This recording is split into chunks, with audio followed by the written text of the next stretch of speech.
So I'll stay for a little bit. We have a little time for questions if anyone wants to ask. What about somebody's born with a disease that's not curable? Yeah, so he asked, what if someone's born with a disease that's not curable? Well, here's the thing. In Ayurveda, it's not like we ever go around saying we're going to cure anything. All we do is attend to energetic patterns, right? So we would look at this person and we'd say, what are their symptoms? What are the energetic patterns? And then we would do everything we could to balance those energetic patterns so that even though, let's say, someone has HIV or they have some kind of like, I have a client right now with Lynch syndrome, even though you have something that maybe is genetic or long-term, you can still do balancing to alleviate the symptoms of whatever it is. I have neurofibromatosis, I was born with it. So that's why I asked that. I have neurofibromatosis. Neurofibromatosis? Okay, so neurofibromatosis is a genetic disorder in which you have an increased propensity to developing neurofibromas in different areas of the body, right? So let's see, when we look at neurofibromatosis and we look at the underlying patterns here, we're going to see Vata is at the root of it. There's an irregular growth, a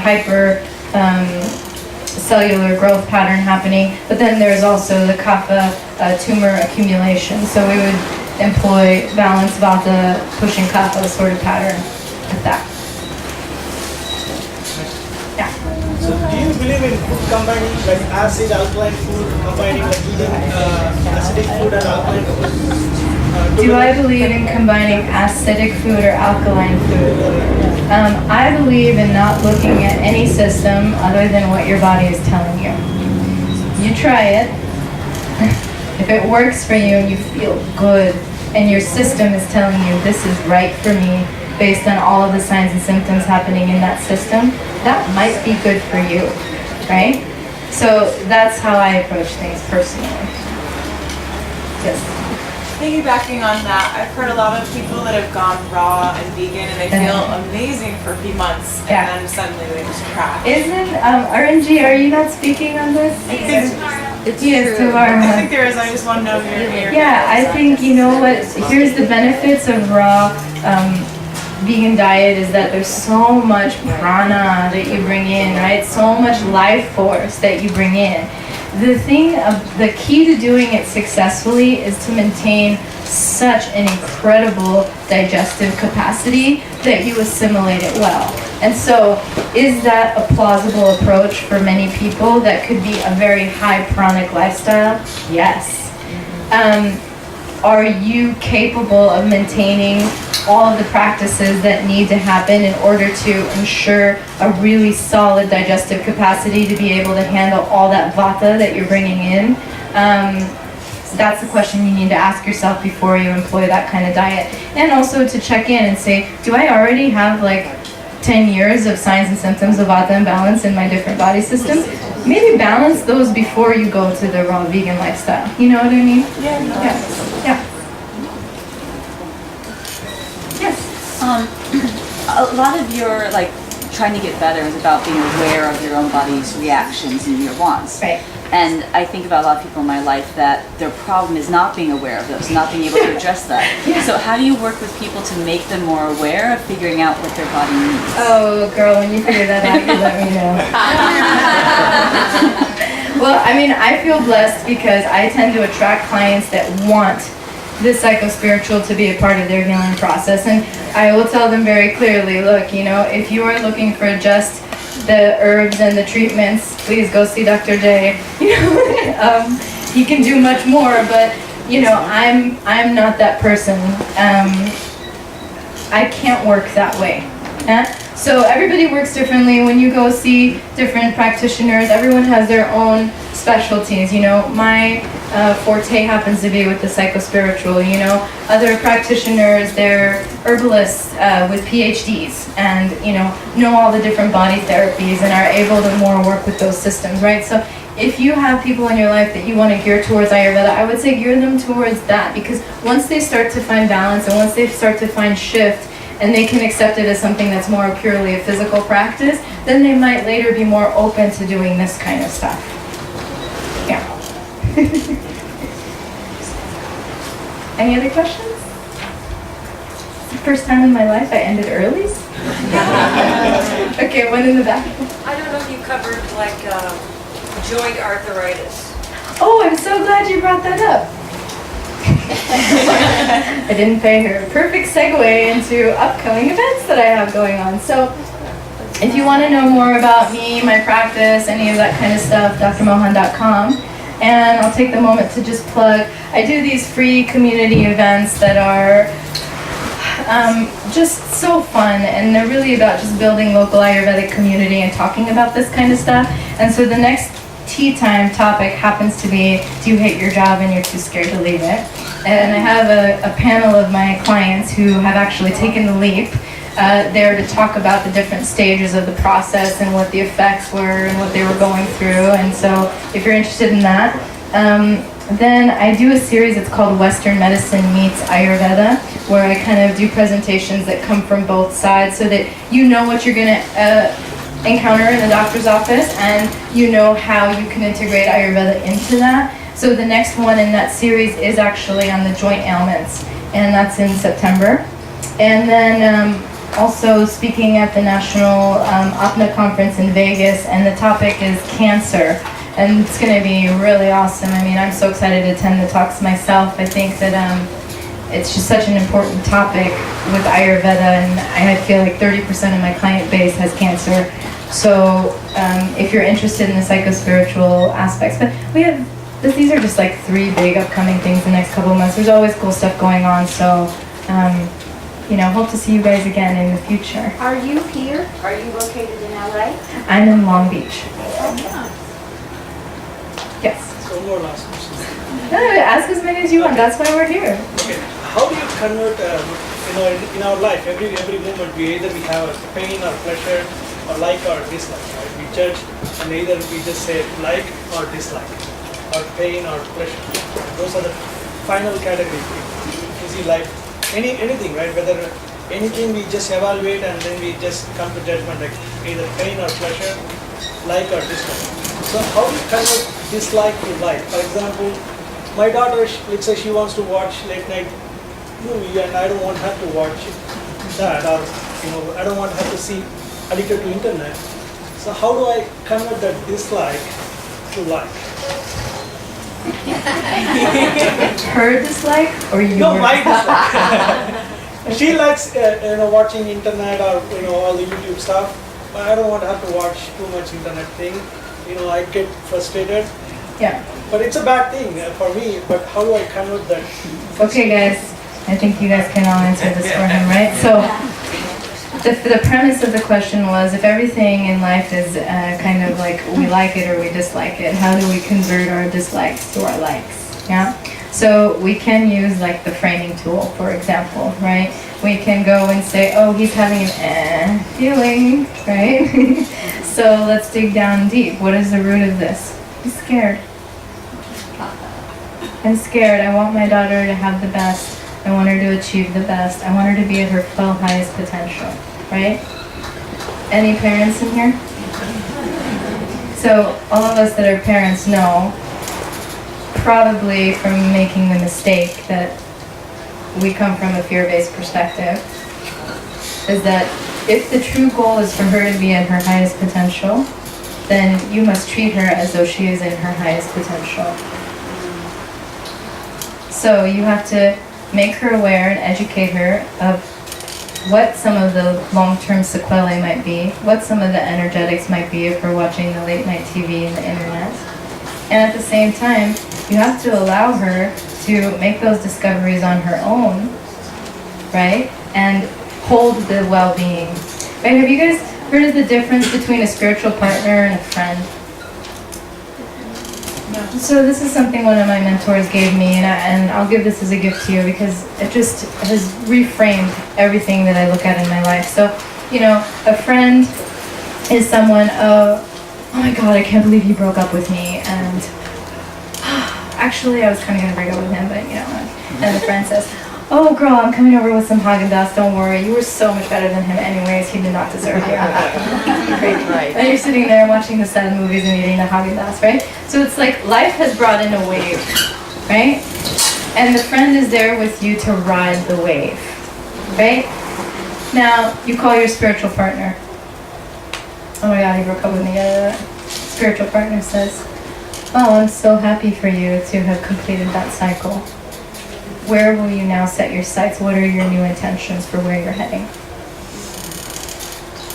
There's no riding the wave. The spiritual partner holds the wellness. Right? So in many ways, we want our teachers, our healing guides, our life partners, our friends to be spiritual partners, right? So you have the opportunity to hold the wellness for your daughter. She's amazing. She's got everything she needs. She has her destiny. I'm going to teach her consequences, make her aware of them, let her learn a few on her own to validate that Dad's right talking about some things. Sit back and watch and hold the wellness. And if you hold that strength and wellness for her, then you become a spiritual partner for her, then that's the real way as a parent that you're going to encourage her to her highest potential. What do you do if you're holding the wellness and hoping for the best and thinking positively and letting her very mature self, do her thing and then it turns out disaster? Then you accept it and you love her.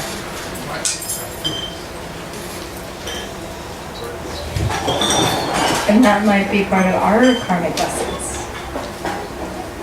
And maybe that acceptance and the love when the disaster happens might be the healing she needs to then start anew.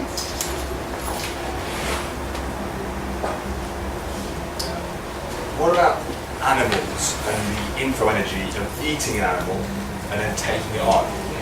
Yeah, so look, energy is energy. So no matter what, so animals are energy, right? So if you are taking in the energy of one of those little chickens that are like on top of each other and pecking at each other and fed terrible food, you're taking on that energy. Absolutely. So if the animal is living a life in fear, then when you eat it, you take in the fear. Absolutely. Wait, there was one here and then I'll come back. I actually have a question. I'm sort of walking the line between a spiritual mentor and a friend to a friend of mine who's doing brain cancer. And it's just, with a little bit of training that I have, she's sort of reaching out to me, but at the same time I get so overwhelmed by her vata-pittaness. It's like a tornado. And so I feel like I'm afraid in a way to really take the reins because I don't know exactly what to do other than to just hold the wellness like you said for her, but she really seems like she needs more. When I try to direct her to somebody like you, it's like, oh, well, I can't this weekend. I'm like, okay, well, come to this Indian guru with me and give us blessing. Oh, I can't this weekend. I can't this weekend. So then that sort of pushes me away a little bit more. And I would just like some sort of advice on how to... Sure. Did you guys all hear the question? Help her sit down and meditate. So she has a friend who's going through a lot and has a lot of vata pitta and is kind of like her for balance. And she keeps trying to lead her to resources and this woman can't make time for that, but then keeps, right? So here's the thing. If you're taking in her energy, right? Because you spending time with her and interacting with her, she becomes an energetic input for you and you for her, right? So if her force is a depleting energetic for you, then you need to consider, where am I in my life? Do I have any signs or symptoms of imbalance? Is this a healthy and appropriate energetic input for me? The same way you would look at a sandwich, right? And if it's not, then you have to say no. And ultimately, we can't help anyone if we're not helping ourselves. If you're not really feeling good and you're feeling not really well and you're feeling depleted by this interaction, it's likely you're feeling depleted, period. And you need to take some time for yourself and address your vata pitta imbalances before you can be able to take in that influx from her. So then it's about how do we communicate in a loving and compassionate way, right? But you can, and this is where, in the Western psychological perspective here, we talk more about enabling, right? So, hey, come to this, come to that, here are all these resources for you. No, I don't want to do any of that on my own, but I just want to keep getting them from you. Well, if you keep giving it, then you're enabling her to stay in that situation, right? Yeah. You're welcome. I think there was some, yes. I don't know my dosha Your constitution? but I like to take a Caesar Milan approach when I'm feeling imbalanced. Is like exercise, discipline, and affection. It's usually when I'm like procrastinating an assignment or something, and I'm like holding things, putting things off, and I realize, oh my god, I haven't exercised in like 5 days. And Okay, stop. What's it? Holding things, putting things off. What else? And what's his solution? Exercise? Balance is kapha. What was the other one? Discipline. Balance is kapha. And affection. Probably balancing the root vata that's involved in this that we haven't brought up yet. Okay, go on. Okay, that's quite confusing. I'm not trying to be literal about it, but you know, when you're training a dog, they're so like maybe pitta or like wired, and they have so much energy, so you should walk them first, and then you train them, and then praise them. So I guess I do some sort of parallel with myself. If I'm feeling like jittery or I can't concentrate, I'll go for a run, and then I'll be able to like focus now, think more clearly, and then okay, now you can watch your YouTube videos or whatever. So is this something that I can, I don't know, advise people? Is that, because in one of the slides you said it's easier to address the body than it is the mind and the spirit. So like that's the first thing that... But you are addressing the mind and the spirit. So the reason I took the time to just break down doshically a little bit what's going on is because what you're doing works for you. And so I'm just trying to explain why it works, right? So we exercise, we get all these lovely beta endorphins in there. What do the beta endorphins do? They give us a sense of wellness, well-being, they calm anxiety, right? They calm that ADD thing going on, right? And then we lock into discipline, we ground, we root in it also, right? So, you know, if you just use the adjectives to describe what's going on, you can likely tell what the effects are and why it's balancing, you know? So when I'm just feeling all over the place or scattered or like I'm ineffective or I'm procrastinating or I'm heavy and lethargic and I don't want to do something, right? So all of those words, we brought in all the opposite with those tools of exercise and discipline and affection, right?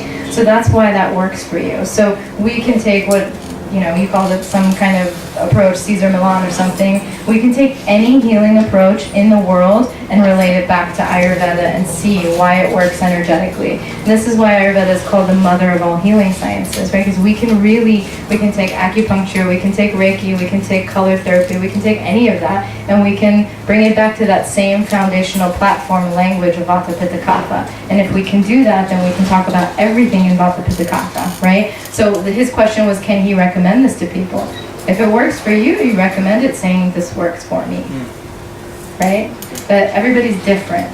So what works for some people may not work for other people. So if you found something that works for you, don't expect it's going to work for your sister or your brother or your mom or whatever, always. But likely, if they're related to you or you're attracted to them, they might have some similar patterns going on, then it likely might be effective, right? This one's easy. So she's saying, I have a lot of Vata in my constitution, and currently, right now, today, in the recent past, there's a lot of Vata, and my body's showing signs and symptoms of that Vata, and so then I thought I shouldn't eat. And then I thought, okay, wait, I'm hungry, so I'm going to listen to my body, I'm going to eat, but now I have a stomachache, okay? So when you feel those first signs and symptoms of Vata, you need to do things to ground the Vata, right? So we would want her to go to bed early last night. Maybe she was doing a warm oil massage. Maybe she was using some Vata-reducing aromatherapy. Definitely, if she's feeling the Vata in her digestive system, we wanted her last night to address the Vata in her digestive system. You know, like warm, moist stuff going in that's light and easy to digest. So warm, moist, cooked spice, warm, moist, cooked spice, warm, moist, cooked spice. That's the mantra for the Vata, right? So, you know, also for Vata is being very light and unnourished and kind of floating, you know? So we don't want her to fast, right? So, you know, good that she had some appetite and some call to eat, because that's a sign that there's some digestive capacity there. But then what she's choosing to eat, we would want to make sure is very warm, moist, cooked spice, warm, moist, cooked spice, warm, And if it wasn't, then she will have a stomach ache. So when you feel the first signs and symptoms of Vata, you want to address the digestive system. Maybe an herbal digestive tea. Maybe you were taking some triphala last night. Maybe you were just doing hot water and ghee even, right? You know, but really addressing the digestive system to prepare it for today. Because you don't want to fast today and increase your Vata, right? And then if you didn't have a chance to do any of that, then whatever it is you're putting in your mouth better be Vata reducing.